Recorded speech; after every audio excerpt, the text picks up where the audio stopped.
Hi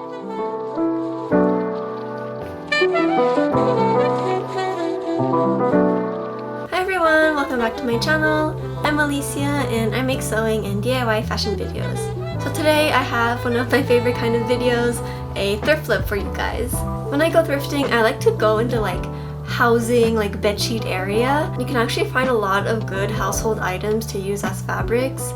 So today I actually found, I'm not quite sure what it is. I think it's a sort of like pillow cover or like small sheet cover, I'm not too sure, but the pattern on this is so pretty. It has these beautiful roses and has a bit of like a silky texture, which makes it super pretty, and also has that perfect shade of pink, and it also coincidentally matches my hair perfectly. So for today's DIY, we're going to be making a box pleated skirt. So let's get started with the tutorial. We're gonna start by removing this foam layer on the inside. So I'm seam ripping all of the seams and basically separating all of the fabric layers so we have nice sheets of fabric like this. In total, I have 6 rectangle pieces. I used the pieces that were already hemmed to make the process easier, and then I cut the rectangles to be all 15 inches in height. And then sew the rectangle pieces together to create an even longer rectangle. The total length should be 3 times your waist measurement plus 1 inch of seam allowance. So mine was 82 inches. And for the waistband, cut a rectangle that is 4 inches wide and the length of your waist size plus 1 inch for seam allowance. Cut the same size rectangle for the interfacing as well and iron it onto the inside of the waistband.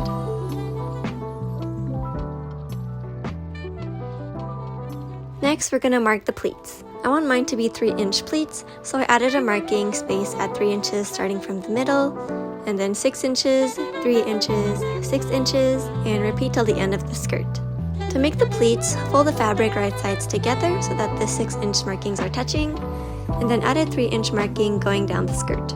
I marked mine a bit at a slant so that the pleats aren't just tight rectangles.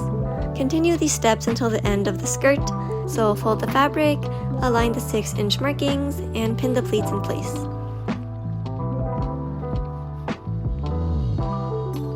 And it should give you something like this. And now just sew all of the pleats in place. Fold the pleats down the middle like this, and iron it to give that box pleated look.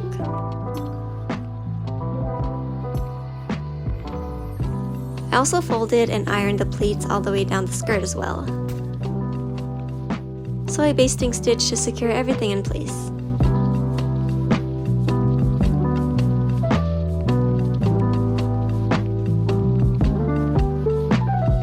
I also added a lining. This is optional, but I chose to add one because the inside of my skirt wasn't the most comfortable. So I cut 2 rectangles that are 14.5 inches long and the width of my waist measurement. Cut the back piece in half for the zipper, and then place the 2 rectangles right sides together and sew the sides. It should give something like this. Next, hem the bottom of the lining with a double hem.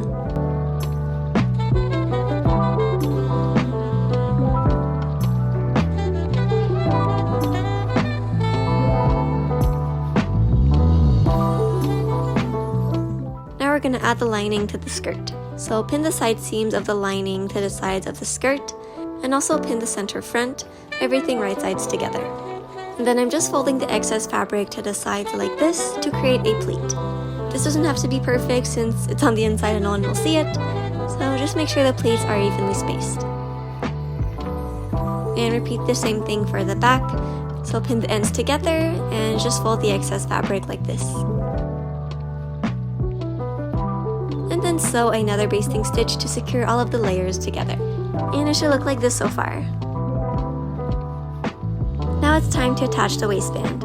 Pin your right sides together to the skirt and sew the top edge down. Make sure to sew the end of the waistband only to the skirt layer, and that'll make it easier to add the zipper on later.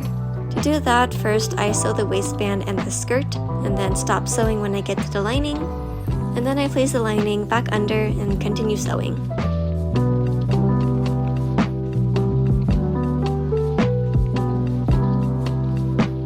It should look something like this. And next is to add the zipper. Place the zipper on top of the skirt and mark where it ends. For the skirt and the lining, sew the back closed to hit that marking. Place the skirt right sides together, pin, and sew it.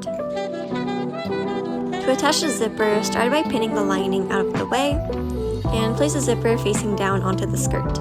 Pin the edge and sew it. I always recommend to use a zipper foot when sewing zippers. It helps to sew super close to the zipper teeth.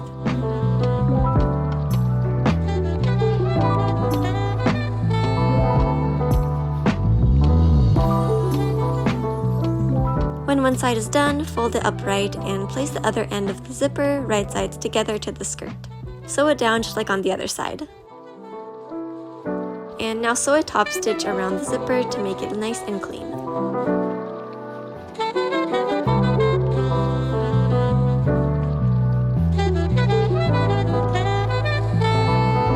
To sew the lining, fold in the edges and pin it to the zipper.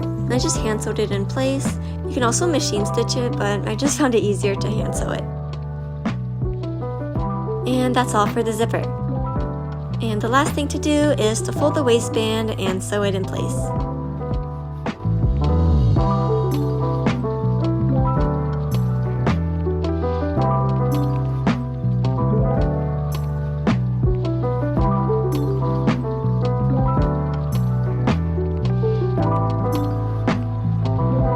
And the skirt is complete.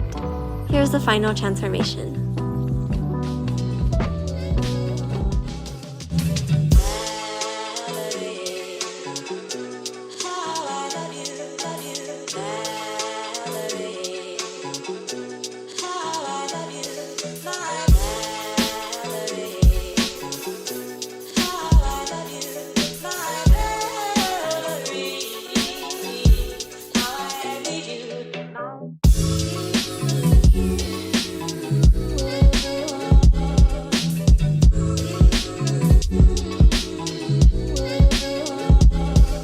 Thank you so much for watching my video. I hope you enjoyed it. I really like box pleat just because it's like a different way of making a pleated skirt, and I just find it makes it a bit more interesting. I have quite some fabric left, so I might do some projects with it in the future as well. Not quite sure what, but I have that fabric if ever I need it. Follow me on my Instagram at Ali Jansen, also on TikTok, and subscribe to my channel for more sewing and DIY fashion videos, and I'll see you all in my next video. Bye!